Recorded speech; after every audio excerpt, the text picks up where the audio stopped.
South Korea has become one of the most important overseas employment destinations for Timorese workers, offering almost 6,000 opportunities through its employment permit system since 2009.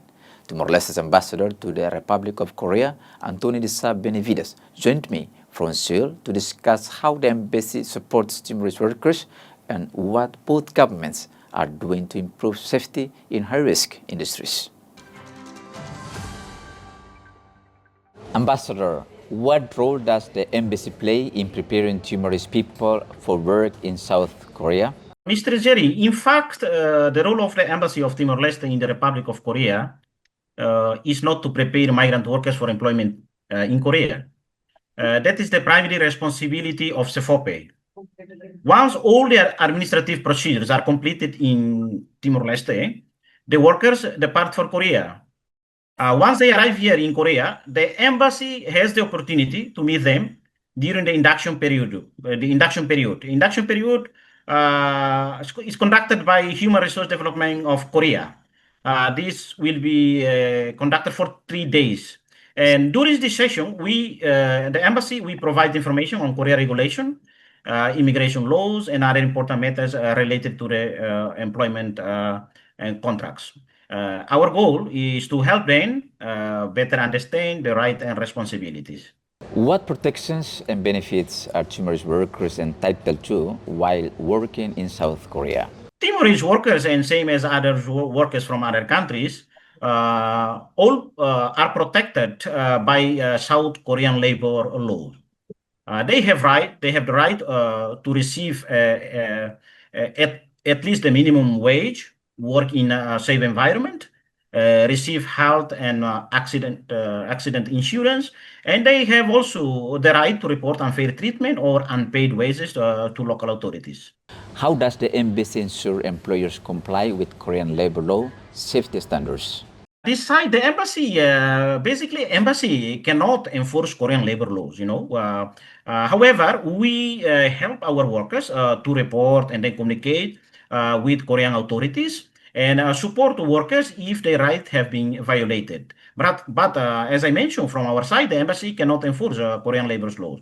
There are concerns about Timorese workers not having necessary skills required to work in high-risk sectors like the fishing industry.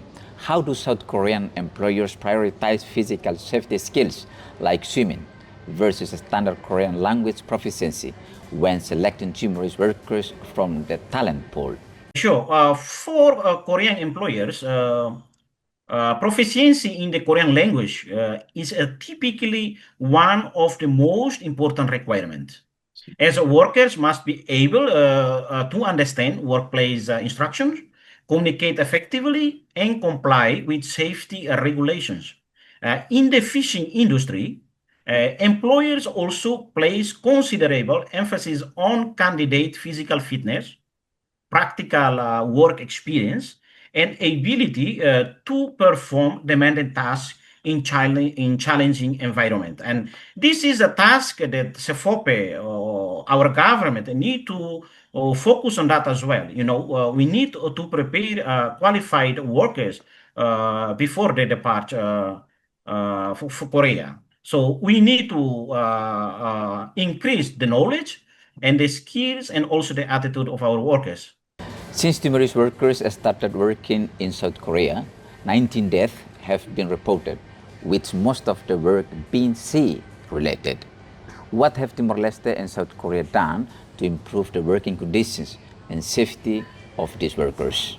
Aside from our government, from SEFOPE's side, I think Timor-Leste, SEFOPE has expanded pre-departure orientation to include occupational safety, workers' rights, emergency procedures, and cultural adaptation. And from South Korean side, South Korea has a strengthening workplace safety through reforms to the Occupational Safety and Health Act, the Serious Accidents Punishment Act, and the Roadmap to Zero Fatality at Work, which emphasize employer responsibility, mandatory risk assessment, safety inspections, and worker participation in safety management. Thank you very much, Ambassador, for talking to RTTL World News. Thank you very much and greetings to all you. God bless you. Thank you very much, Mr. Jerry.